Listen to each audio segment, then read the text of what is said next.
സുരേഷ് ഗോപി എന്ന് പറയുന്നൊരു വ്യക്തി അവിടെ ചെന്നപ്പോഴത്തേക്കും അദ്ദേഹത്തിനെ അവിടെ നാട്ടിൽ പറഞ്ഞേക്ക്. അപ്പോൾ ഈ ധാർഷ്ട്യം ആരോടെ കാണിക്കുന്നത്? എൻ്റെ അച്ഛൻ്റെ സ്ഥലമാണെങ്കിൽ എനിക്ക് ഓക്കെ. കഴിഞ്ഞ 10 വർഷം സുഖമായിട്ട് മാർക്സിസ്റ്റിന്റെ ഔദാര്യം വാങ്ങിച്ചതാണ് ഈ സുകുമാരൻ നായർ. അദ്ദേഹത്തിന്റെ അച്ഛനല്ലല്ലോ മന്നത്ത് പത്മനാഭൻ. അത് മക്കളുടെ ജോലി, മരുമക്കളുടെ ജോലി, പേരക്കുട്ടികളുടെ ജോലി, ഇതെല്ലാം ആയിട്ട് പിണറായി സർക്കാരിൽ നിന്ന് നല്ല പോലെ നട്ടലുള്ള നായന്മാർ ഇയാൾക്കെതിരെ തന്നെയാണ്. ആ തൃത്താല കുന്നിൻ്റെ മുകളിൽ NSSന്റെ ഒരു കോളേജ് തുടങ്ങണം എന്നും പറഞ്ഞുകൊണ്ട് നായന്മാരിൽ നിന്ന് സംഘടിപ്പിച്ച് പൈസ ഉണ്ടാക്കിയിട്ട് ഇതിനകത്ത് കോളേജ് പോയിട്ട് ഒരു LP സ്കൂൾ പോലും തുടങ്ങിയിട്ടില്ല. നായർ സമുദായത്തിന് വേണ്ടിയിട്ട് ഈ മനുഷ്യൻ എന്ത് ചെയ്തു എന്ന് ചോദിച്ചു കഴിഞ്ഞാൽ ഒന്നുമില്ല. മോഹൻലാലിനെ ഒരു പ്രാവശ്യം ഈ മനുഷ്യൻ കെഞ്ചിക്കേഴ്ന്ന് ഞാൻ കേട്ടാണ്. ലാൽ പോയിട്ട് പിറ്റേ ദിവസം മനോരമ പത്രത്തിൽ എന്താണ് ഞാൻ വിളിക്കാതെയാണ് ലാൽ വന്നിരിക്കുന്നത്. ഇതിനൊക്കെ എന്ത് പറയുക?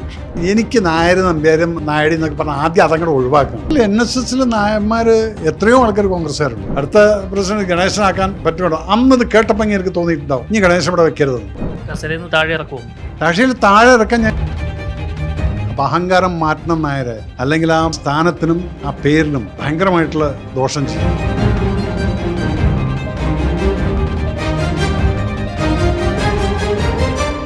നമസ്കാരം. NSS ജനറൽ സെക്രട്ടറി സുകുമാരൻ നായരുടെ ധാർഷ്ട്യത്തിനെതിരെ പ്രതികരണവുമായിട്ട് BJP സംസ്ഥാന വൈസ് പ്രസിഡന്റും നടനും സംവിധായകനുമായ മേജർ രവി രംഗത്ത് വന്നിരിക്കുകയാണ്. എന്താണ് അദ്ദേഹത്തിൻ്റെ ധാർഷ്ട്യത്തിനെതിരെ താങ്കൾ ഒരുപാട് സംസാരിക്കുന്നുണ്ട്? ആദ്യത്തെ ഇൻട്രൊഡക്ഷനിൽ പറഞ്ഞിട്ടുള്ള ഒരു BJP സംസ്ഥാനം അതങ്ങോട്ടേക്ക്. കാരണം എന്താ വെച്ചാൽ ഇതിന് പാർട്ടിയായിട്ടുള്ള ഒരു ഇതല്ല എൻ്റെത്. എൻ്റെ പേഴ്സണലായിട്ടുള്ള, ഞാൻ ഒരു നായർ സമുദായത്തിൽപ്പെട്ടുള്ള ഒരാളും അതുപോലെ ഞങ്ങൾ പാലക്കാടുകാർ, ഇപ്പം പ്രൊഫസർ ഹരിദാസ് സാറിനെ പോലുള്ള ആൾക്കാർ ഈ NSSൻ്റെ സുകുമാരൻ നായർക്ക് അഗൻസ്റ്റ് കേസ് കൊടുത്തിട്ട് അത് 7 കൊല്ലമായിട്ട് നടക്കുകയാണ്. അപ്പോൾ ആ കേസ് എന്താണെന്ന് ചോദിച്ചു കഴിഞ്ഞാൽ, ഈ ഒരു സംഘടന നോക്കിക്കഴിഞ്ഞാൽ ഇദ്ദേഹത്തിൻ്റെ ധാർഷ്ട്യം എന്ന് പറഞ്ഞ് ഇത് പണ്ട് മുതൽക്ക് എനിക്ക് ഇഷ്ടമല്ല. ഞാൻ അതിന് പ്രതികരിച്ചിട്ടുള്ളൊരു വ്യക്തി തന്നെയാണ്. ആദ്യം ഈ സുകുമാരൻ നായർ, സുരേഷ് ഗോപി എന്ന് പറയുന്നൊരു വ്യക്തി അവിടെ ചെന്നപ്പോഴത്തേക്കും അദ്ദേഹത്തിനെ അവിടെ ആട്ടിപ്പറഞ്ഞേക്കാണ്. അപ്പോൾ ഈ ധാർഷ്ട്യം ആരോടെ കാണിക്കുന്നത്? എൻ്റെ അച്ഛൻ്റെ സ്ഥലമാണെങ്കിൽ എനിക്ക് ഓക്കെ. നിങ്ങളൊരു സമുദായ സംഘടനയുടെ നേതാവാണ്, അത് നിങ്ങൾ തന്നെത്താൻ എങ്ങനെയോ കയറി അവിടെ വന്നിരുന്നതാണ്. അതിനുശേഷം നിങ്ങളായിട്ടുണ്ടാക്കിയിട്ടൊരു ബൈലോ എന്ന് പറയുന്നുണ്ട്. ഇത് മന്നത്തെ ആചാര്യൻ ഉണ്ടാക്കിയ ബൈലോ ആണെങ്കിൽ നിങ്ങളൊന്ന് കാണിക്കുക കോടതിയിൽ. ഈ കോടതി കാണിക്കാനാണ് നമ്മുടെ ഹരിയേട്ടൻ കേസ് കൊടുത്തിരിക്കുന്നത്. ഈ കേസിന് എന്തുകൊണ്ട് ഇതുവരേക്ക് ഇത് കൊണ്ടുവന്ന് കാണിക്കുന്നില്ല? ഹരിയേട്ടനൊക്കെ അവിടെ ഉണ്ടായിരുന്ന ആളാണ്, അവർക്കറിയാം ഒരു സംഭവം ഉണ്ടെന്നും അതിനകത്ത് നിൽക്കില്ല. നിന്ന് കഴിഞ്ഞപ്പോൾ വെള്ളാപ്പള്ളിയുടെ അവസ്ഥയായിരിക്കും. അപ്പോൾ ഇതിൻ്റെ ഇടയിൽ ധാർഷ്ട്യം കാണിക്കുന്ന ആരോടാണ്?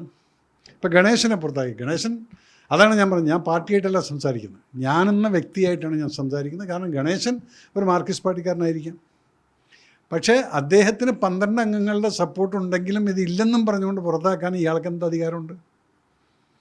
പിന്നെ എന്നിൽ നിന്ന് വലിയ മര്യാദയൊന്നും എക്സ്പെക്റ്റ് ചെയ്യേണ്ട ഇദ്ദേഹത്തെ നമ്മൾ അഡ്രസ്സ് ചെയ്യുന്ന സമയത്ത് അതിനുള്ള റെസ്പെക്റ്റ് കൊടുക്കാനുള്ള ഒരു വ്യക്തിത്വമായിട്ട് എനിക്കൊരിക്കലും തോന്നിയിട്ടില്ല.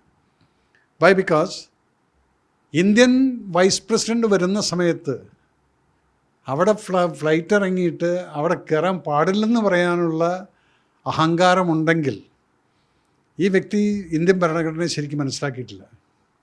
പിന്നെ ഇവിടുത്തെ കുറച്ച് പൊളിറ്റിക്കൽ പാർട്ടീസ് 10 വോട്ട് ഞാൻ എപ്പോഴും പറയാറുണ്ട്. ഈ സമുദായ ആചാര്യനല്ലാതെ സമുദായത്തിൻ്റെ പേരും പറഞ്ഞുകൊണ്ട് പാർട്ടിക്കാരെ വിരട്ടിക്കൊണ്ട് നടക്കുക. കഴിഞ്ഞ 10 വർഷം സുഖമായിട്ട് മാർക്സിസ്റ്റിൻ്റെ ഔദാര്യം വാങ്ങിച്ചതാണ് ഈ സുകുമാരൻ നായർ. അത് മക്കളുടെ ജോലി, മരുമക്കളുടെ ജോലി, പേരക്കുട്ടികളുടെ ജോലി, ഇതെല്ലാം ആയിട്ട് പിണറായി സർക്കാരിൽ നിന്ന് നല്ല പോലെ പറ്റിയിട്ടുണ്ട്. പിന്നെ ഈ വെറുതെ എന്തെങ്കിലും പറയുന്ന സമയത്ത് സമദൂരം, നിങ്ങളൊരിക്കലും സമദൂരം അല്ലായിരുന്നു. അപ്പം അതുകൊണ്ട് ഞാൻ മറ്റേ ഹരിയേട്ടൻ്റെ കൂടെ നിൽക്കുന്നൊരു വ്യക്തിയാണ്. അദ്ദേഹത്തിനോട് ഞാൻ ഇന്നലെ വിളിച്ച് ഞാൻ പറഞ്ഞു, ഹരിയേട്ടാ ഞാൻ ഇതിനെ പ്രതികരിക്കും.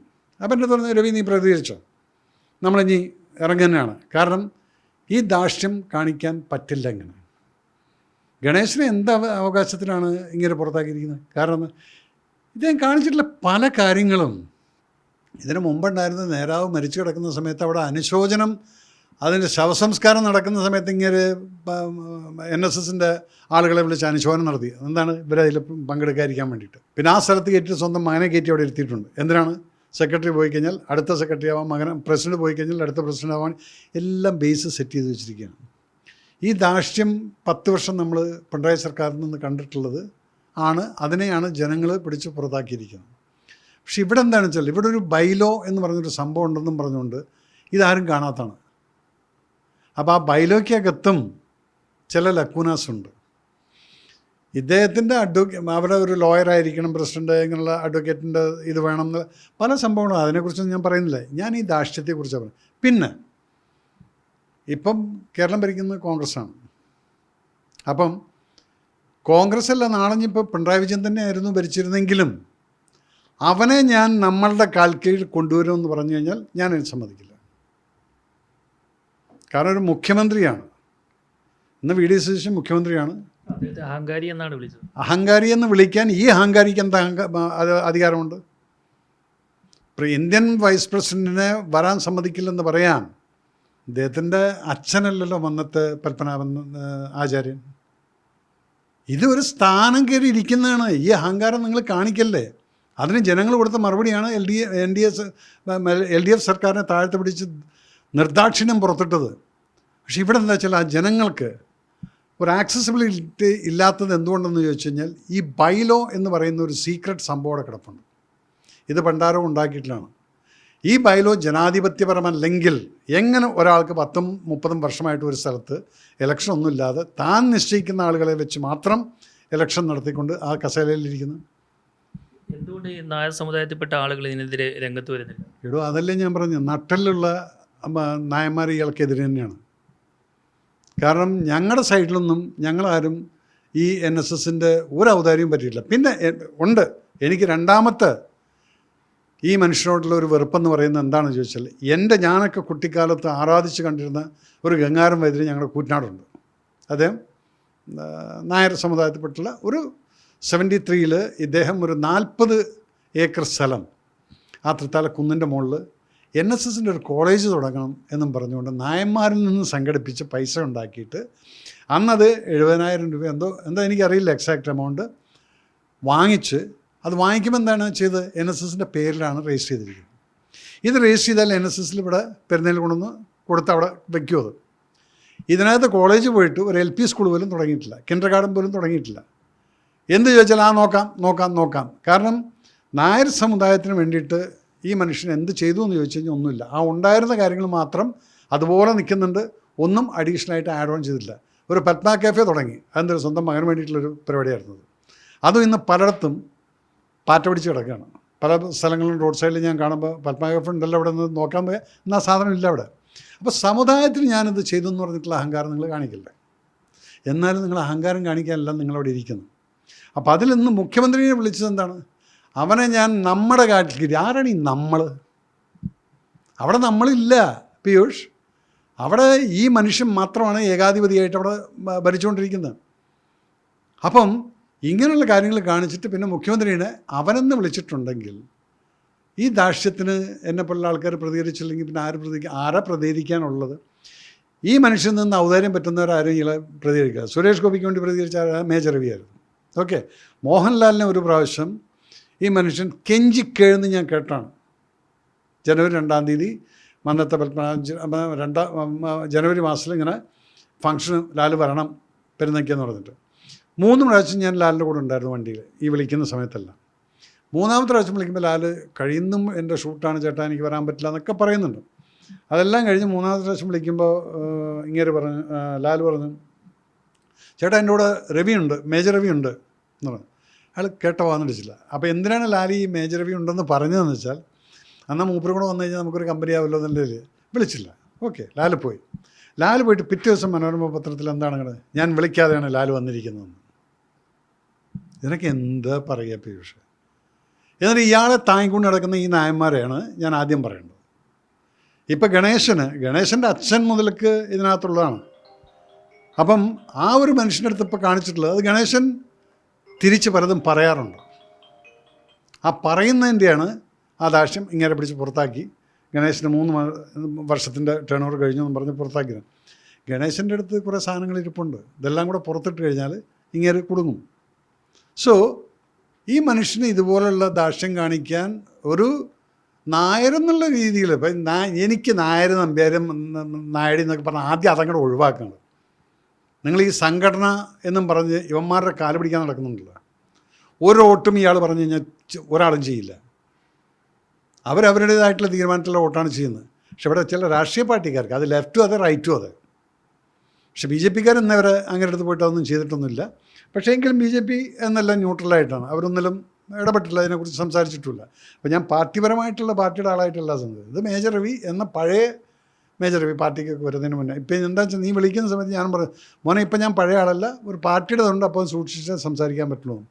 അപ്പം ഇദ്ദേഹത്തിൻ്റെ ധാർഷ്ട്യമാണ് ഇത് സംസാരിക്കാൻ എന്നെ ഒരു എന്ന് പറഞ്ഞാൽ actually I don't want to talk, but this going to much. മുഖ്യമന്ത്രി അവനെ ഞാൻ എൻ്റെ കാൽക്കീഴിൽ വരുത്തുന്നു. ഇങ്ങനെ എന്തിനാണ് ഇപ്പോൾ അവിടെ പോയത്? മൂപ്പരെ കാണണമെന്നും പറഞ്ഞു. കാരണം പല കാര്യങ്ങളും നേടിയെടുക്കാനുണ്ട്. മൂപ്പർ വിചാരിച്ച് ഈ LDF തന്നെ ആയിരിക്കും കണ്ടിന്യൂസ് ഭരിക്കുന്നതെന്ന് പറഞ്ഞിട്ട് ധാർഷ്ട്യം കാണിച്ചു. ഇപ്പോൾ ഇത് പോയപ്പം അവിടെ അപ്പോൾ വി ഡി സതീശൻ്റെതായിട്ടുള്ള ആ മുഖ്യമന്ത്രിയുടെ പൊസിഷനിൽ ഇരുന്നുകൊണ്ട് no I don't want to talk see you man എന്നുള്ളത് പറഞ്ഞിട്ടുണ്ടെങ്കിൽ അവനെ ഞാൻ നമ്മുടെ കാൽക്കീഴിൽ വരുത്തുന്നുള്ള ഡയലോഗാണ് ഞാൻ കേട്ടത്. ഈ ഒരു അഹങ്കാരം NSSന് വലിയ ഓബ്വിയസ്ലി. കാരണം എന്ന് വെച്ചാൽ NSSൽ നായന്മാർ എത്രയോ ആൾക്കാർ കോൺഗ്രസ്സുകാരുണ്ട് അല്ലേ? അവരും ദേ വോണ്ട് ലൈക്ക് ഇറ്റ്. ഇപ്പോൾ രമേശ് ചെന്നിത്തല രമേശ് ചേട്ടന് മൂപ്പർ വലിയ ഇതായിട്ട് വെച്ചിട്ടുണ്ട്. രമേശ് ചേട്ടനും അവിടെ ആ ഹരിപ്പാടുള്ള മൂപ്പർ എപ്പോഴും ഒരു സാത്വികനായിട്ടുള്ള ലെവലിലാണ് നിന്നിരിക്കുന്നത്, ഒരിക്കലും വയലൻ്റ് ആയിട്ടില്ല. കാരണം എനിക്കറിയാവുന്ന ഒരു രമേശ് ചേട്ടനുണ്ട്. അപ്പോൾ ആ ഒരു ലെവലിൽ നോക്കിക്കഴിഞ്ഞാൽ അദ്ദേഹത്തിനെ മാറ്റിയോടെ നിർത്തിയിരിക്കും. പക്ഷെ എന്ത് തന്നെയായാലും ഈ അഹങ്കാരം ഇനി നിങ്ങൾ പാർട്ടിക്കാരോട് കാണിക്കരുത്. നാളെ എൻ്റെ പ്രസിഡൻറ്റ് രാജീവേട്ടൻ എന്തെങ്കിലും പറഞ്ഞു കഴിഞ്ഞാൽ ഞാൻ കട്ടയ്ക്ക് നിൽക്കും. കാരണം അത് രാജീവേട്ടനൊരു നായരാണ്. ആദ്യം നിങ്ങൾ അതിൽ ഞാൻ പറയും, ഈ നായർ നമ്പൂരി ഇതും പറഞ്ഞിട്ട് അത് നിർത്തും നിങ്ങൾ. എന്നാൽ ആദ്യം ഹിന്ദു ആണെന്നും പറഞ്ഞിട്ട് അതിനു വേണ്ടി നിങ്ങൾ എന്ത് ചെയ്യും? ശബരിമല ഇഷ്യൂവിൽ എന്തായിരുന്നു ഇദ്ദേഹത്തിൻ്റെയൊക്കെ സ്റ്റാൻഡ്? എല്ലാം കഴിഞ്ഞപ്പോൾ എവിടെ നിൽക്കണം എന്നുള്ള അറിയാതെ കഴിഞ്ഞ് വഴിക്ക് കളിച്ചിട്ടുള്ള വ്യക്തിയാണ്. സോ നിങ്ങൾ ഈ സമുദായത്തിന് വേണ്ടിയിട്ട് എന്താ ചെയ്തിരിക്കുന്നത്? അപ്പോൾ ആ 40 ഏക്കർ സ്ഥലത്ത് അതിൻ്റെ കാര്യം ഞാൻ പറഞ്ഞില്ല. ഗംഗാരേട്ടൻ എന്നെ ഒരു ദിവസം വിളിച്ചു. 19 വയസ്സായിട്ടുള്ള ആ സമയത്താണ് വിളിച്ചിട്ട് എൻ്റെ അടുത്ത് പറഞ്ഞു, രവി എനിക്കൊന്ന് കാണണം എന്ന് പറഞ്ഞ് ഞാനവിടെ പോയപ്പോൾ കറിയാണ് പേപ്പറൊക്കെ എടുത്തിട്ട് 73 വാങ്ങിച്ചിട്ട് ഈ പേപ്പർ കൊടുത്താണ് രവി. ഞാൻ അവിടെ പോയപ്പോൾ എൻ്റെ അടുത്ത് കടന്ന് പുറത്തു പോകാൻ പറഞ്ഞു പെരുന്നേന്ന്. താൻ ആദ്യം കൊടുത്ത കേസെടുത്തിട്ട് പിൻവലിച്ചിട്ട് കൊണ്ടുപോവാ, എന്നിട്ട് താൻ സംസാരിക്കുന്നുണ്ട് ഈ വയസ്സായിട്ടുള്ള മനുഷ്യൻ്റെ അടുത്ത്. അപ്പം അഹങ്കാരം ഇന്നൊന്നുള്ള അല്ലാതെ ഇത് വെറുതെ കിട്ടിയൊരു കസേരയാണ്. ഇതിനെ മുറുകെ പിടിച്ച് 10-30 വർഷം ഇങ്ങനെ ഇരുന്നിട്ട് ആ സോഫ ഒരു സുഖം തോന്നുകയാണ്. പക്ഷേ ആ ജനാധിപത്യം അതിനകത്തോട്ട് വന്നു. കേസ് ശക്തമായിട്ട് ഇന്നലെ ഞാൻ ഹരിയേട്ടൻ്റെ അടുത്ത് സംസാരിച്ചു. ഹരിയേട്ട ഇതിന് എത്ര പൈസ ചിലവായാലും ശരി, ഹരിയേട്ട ഇറങ്ങിക്കോ, കൂടെ ഞാനുണ്ടായിരിക്കുമെന്നുള്ളൂ. കാരണം ഇനി ഇതിനെങ്ങനെ വിടാൻ പറ്റില്ല. കണ്ടവരെല്ലാം തെറിവിളിക്കുക, ഇതെന്തത് വെള്ളരിക്ക പട്ടണമാണ്. താഴെ ഇറക്കുമോ? താഴെയിൽ താഴെ ഇറക്കാൻ ഞങ്ങൾക്ക് ആ ബൈലോ കയ്യിൽ കിട്ടും. അത് കോടതി ഞങ്ങൾക്ക് ആ ഉത്തരവ് തരണം. ഇങ്ങനെയൊക്കെ ഇറങ്ങുമെന്നുള്ളത് നല്ല ഉറപ്പുണ്ട്. അതുകൊണ്ടാണ് ഇപ്പോൾ ഗണേശനെ പിടിച്ച് പുറത്താക്കി. ആരോ പറഞ്ഞ് അടുത്ത പ്രസിഡന്റ് ഗണേശനാക്കാൻ പറ്റുമോ? അന്നത് കേട്ടപ്പോൾ അങ്ങേർക്ക് തോന്നിയിട്ടുണ്ടാവും ഇനി ഗണേശൻ ഇവിടെ വെക്കരുതെന്ന്. അങ്ങേർക്ക് ഇൻസെക്യൂരിറ്റി ഉള്ള ഏത് വ്യക്തിയാണെങ്കിലും ശരി ആ വ്യക്തിനെ പുറത്താക്കിയിരിക്കും, ആ വ്യക്തിനെ നെഗ്ലക്റ്റ് ചെയ്തിരിക്കും, ആ വ്യക്തിയെക്കുറിച്ച് സംസാരിക്കില്ല. അപ്പോൾ അതുകൊണ്ട് അത് കണ്ടറിയാലോ, സെൽഫ് കോൺഫിഡൻസ് എന്നുള്ളൊരു സംഭവം ഇല്ല. ഒരു പേഴ്സണാലിറ്റി കണ്ടു കഴിഞ്ഞാൽ നമുക്കറിയാം അത് ആ കസേരയുടെ മുകളിൽ ഇരുന്നുകൊണ്ടുള്ളൊരു ധാർഷ്ട്യമാണ്. അതില്ലെങ്കിൽ ഹീസ് സീറോ. ഇന്ന് പിണറായി സഖാവിൻ്റെ അവസ്ഥ നമ്മൾ കാണുന്നില്ലേ? ആ 4-ാം തീയതി റിസൾട്ട് വരുന്നതിൻ്റെ മുന്നത്തെ ആളും ഇപ്പോഴത്തെ ആളും തമ്മിൽ എന്താണ്? ഈ അവസ്ഥയിനേക്കാൾ ഭയങ്കര ഭീകരമായ അവസ്ഥയിലേക്കായിരിക്കും ഇങ്ങനെ പോകുന്നത്. കാരണം psychologically is not a fighter. Pinarayi സഖാവൊക്കെ ഫൈറ്ററാണ്, രാഷ്ട്രീയത്തിൽ നിന്നിട്ടുണ്ട്. ഇത് ഫൈറ്ററൊന്നുമല്ല. അപ്പം അതുകൊണ്ട് ഇനിയെങ്കിലും കൊടുക്കേണ്ടവർക്ക് മര്യാദ കൊടുക്കുക. രാഷ്ട്രപതി അവിടെ വന്നിട്ടുണ്ട്, ഉപരാഷ്ട്രപതി വന്നു കഴിഞ്ഞാൽ നിങ്ങളുടെ എന്തൊരു സുരേഷ് ഗോപിയെപ്പോലും ഇതാദ്യം നിർത്തണമെന്ന്. ഈ മന്നത്തെ ആചാര്യൻ്റെ പ്രതിമ കാണണമെങ്കിൽ ഇങ്ങനെയുടെ കാൽക്കൽ പോയിട്ട് കാൽ കഴുകിയിട്ട് വേണമെന്ന് പറഞ്ഞു കഴിഞ്ഞാൽ അപ്പോൾ അത് എന്താണത്? ഇങ്ങനെയാണോ ഇപ്പം എന്താ ഡിസൈപ്പിൾ ഓഫ് ദിസ് മന്നത്താചാര്യൻ? ഇതൊരു എംപ്ലോയിയാണ്. ആ എംപ്ലോയിന്ന് മാത്രം വെച്ചാൽ മതി. അപ്പോൾ അഹങ്കാരം മാറ്റണം നായരെ, അല്ലെങ്കിൽ ആ സ്ഥാനത്തിനും ആ പേരിനും ഭയങ്കരമായിട്ടുള്ള ദോഷം ചെയ്യും. ഒരു മുഖ്യമന്ത്രിയെന്നും ഏത് മുഖ്യമന്ത്രിയാണെങ്കിലും ശരി, നിങ്ങൾ അവനെ ഞാൻ ഇവിടെ വരുത്തും എന്നൊക്കെ പറയുന്നുണ്ടെങ്കിൽ നിങ്ങളുടെ സംസ്കാരമാണ് അത്. എല്ലാ നായന്മാർക്കും ഒരു ചീത്തപ്പേരാണത്. നമ്മൾ സംസ്കാരം വിട്ട് കളിക്കരുത്. അപ്പം അതുകൊണ്ട് മാത്രമാണ് ഞാൻ പ്രതികരിച്ചത്. അല്ലെങ്കിൽ എനിക്ക് ഇതിന് രാഷ്ട്രീയപരമായിട്ട് എനിക്കിതൊന്നും അറിയില്ല. പക്ഷെ എന്നെ സംബന്ധിച്ചിടത്തോളം അതൊരിക്കലും ചെയ്യാൻ പാടില്ലായിരുന്നു. അതിനിയും മാറ്റണം. ഇല്ലെങ്കിൽ ഏതായാലും കേസുമായിട്ട് ഹരിയേട്ടനും കാര്യങ്ങളൊക്കെ ഇനി ഇപ്പം ഒന്ന് സ്ട്രോങ് ആകും. കാരണം ഇതിങ്ങനെ പോയി കഴിഞ്ഞാൽ ഈ രാഷ്ട്രീയം ഇനി നമുക്ക് സഹിക്കാൻ പറ്റില്ല. അപ്പോൾ അതിന് വേറൊരു സൈഡിൽ നിന്ന് പൊങ്ങി വരുന്നുണ്ട്, ഇദ്ദേഹമായിട്ട് പൊക്കിക്കൊണ്ടുവരുന്നതാണ്. അല്ലെങ്കിൽ മര്യാദയ്ക്ക് നടത്തി ഇങ്ങനെ വന്നതിന് ശേഷം എന്തെല്ലാം ഒരു ഓഡിറ്റ് എടുത്തിട്ട് പറയൂ. ഇവർക്ക് ഓഡിറ്റ് ഇല്ല, ഒന്നുമില്ല. എന്താണ് നായർ സമുദായത്തിന് വേണ്ടി ചെയ്തിരിക്കുന്നത്? നായന്മാർ കുട്ടികൾക്ക് അവിടെ എംപ്ലോയി ആവണമെങ്കിൽ അവിടെ ഡിപ്പോസിറ്റ് കെട്ടി വെച്ചല്ലേ, 25-50 കെട്ടിയല്ലേ ജോലി കിട്ടുള്ളൂ. പിന്നെ നിങ്ങൾ എന്താ നായർ സമുദായത്തിന് വേണ്ടി ചെയ്തിരിക്കുന്നത്? സോ നിങ്ങൾക്ക് ഇറങ്ങേണ്ട സമയമായിരിക്കുന്നു. അപ്പോൾ ഒരു പ്രക്ഷോഭം എന്നുള്ളത് അത് തുടങ്ങേണ്ട സമയമായിരിക്കുന്നു. ഇനി നായന്മാർ പിള്ളേർക്ക് എന്തെങ്കിലും വേണമെങ്കിൽ, കാരണം അവർക്ക് വേണമെങ്കിൽ ഇതുപോലെ വല്ല സംഘടനയുടെയും സപ്പോർട്ട് ഉണ്ടെങ്കിൽ, അല്ലെങ്കിൽ ഇന്നിപ്പോൾ ഇവരൊന്നും ഈ സപ്പോർട്ടൊന്നും വാങ്ങിക്കാറില്ല. അവർ അവരുടേതായിട്ടുള്ള പഠിപ്പും കൊണ്ട് മെറിറ്റിലാണ് പോകുന്നത്. ഒരു റിസർവേഷനും ഇല്ല, ഒന്നുമില്ലാത്തൊരു വർഗമാണ് ഈ അപ്പർ കാസ്റ്റ് എന്ന് പറയുന്നത്. അപ്പോൾ അവർക്ക് വേണ്ടിയിട്ടൊരു സംഘടന ഉണ്ടാക്കി അതിലും ഒരാൾ ധാർഷ്ട്യം കാണിച്ചുകൊണ്ടിരിക്കുകയാണ്. ഗംഗാരം വൈദ്യരെ അവിടെ നിന്ന് കടക്ക് പുറത്ത് എന്ന് പറഞ്ഞതാണ്. എന്തിനാണെന്നറിയോ? ഗംഗാരം വൈദ്യ പോയത് എന്തിനായിരുന്നു? ഈ 40 ഏക്കറിൽ നിന്ന് 10 ഏക്കർ ഇങ്ങനെ കോറിക്കാർക്ക് കൊടുത്തിരിക്കുന്ന കോൺട്രാക്ട്, ഇതിൻ്റെ പൈസ അവിടെ NSS വാങ്ങിച്ചു വെച്ചു. അതറിഞ്ഞിട്ടാണ് ഗംഗാരം വൈദ്യ ഇതൊന്നും ചെയ്തിട്ടില്ല. അവരെ കോറി അവർ പിടിച്ചിരിക്കുന്നു. അതിന് ഗംഗാരം വൈദ്യർ ഇവിടെ പോയിട്ട് കോടതി കേസ് കൊടുത്തിട്ടുണ്ടായിരുന്നു. ആദ്യം താൻ പോയിട്ട് കോടതിയിലത്തെ കേസ് പിന്നെ വിളിക്കുക, എന്നിട്ട് നമുക്ക് ആലോചിക്കാമെന്നത്. അപ്പോൾ എല്ലായിടത്തും ധാർഷ്ട്യമാണ്. ഈ ഒരു അഹങ്കാരം നാശത്തിലേക്കാണ് എന്ന് തന്നെയാണ് മേജർ രവി വ്യക്തമാക്കുന്നത്. കൊച്ചിയിൽ നിന്നും DK ദിലീപിനോടൊപ്പം R. പീയൂഷ്, മറുനാടൻ മലയാളി.